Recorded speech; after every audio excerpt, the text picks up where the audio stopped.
কাঁকরোল গাছে অধিক ফলন পাওয়ার সহজ কৌশল। আসসালামু আলাইকুম প্রিয় কৃষক ভাই ও বোনেরা, আজকে ভিডিওতে আমরা জানব কিভাবে কাঁকরোল গাছে অধিক ফলন পাওয়া যায়।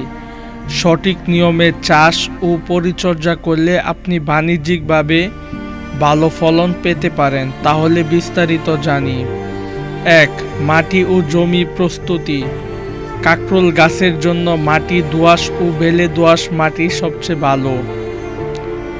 জমি গভীরভাবে চাষ করে আগাছা পরিষ্কার করতে হবে।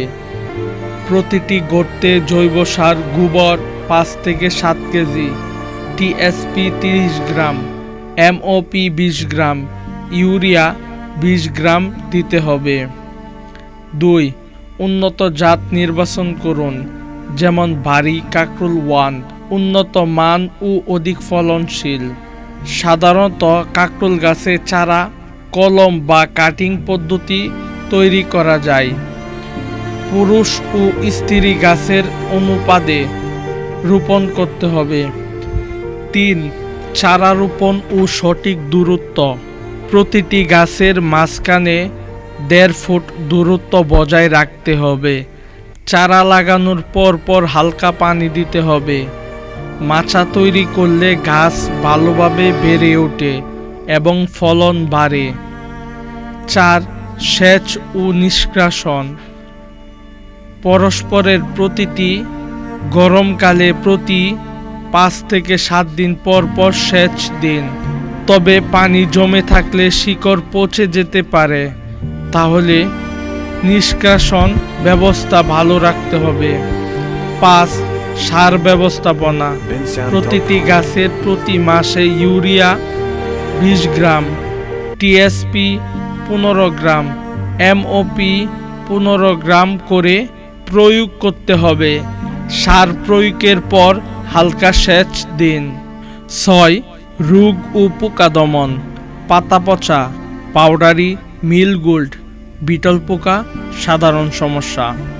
প্রতিকার: ছত্রাকনাশক রেডুমিল গোল্ড বা টিল্ড, কীটনাশক ইমিডাক্লোপিড বা কার্বারিল।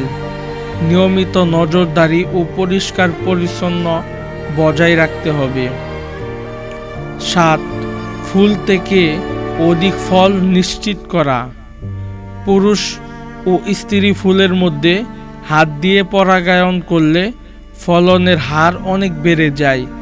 সকালে বা বিকালে হাতের কুসুম পরাগায়ন করতে পারেন। 8. অতিরিক্ত ফলনের টিপস।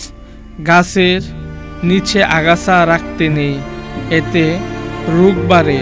ফল অধিক হলে অতিরিক্ত ডাল ছাঁটাই করুন, যাতে গাছ ভার বহন করতে পারে। চারা নির্ণয়।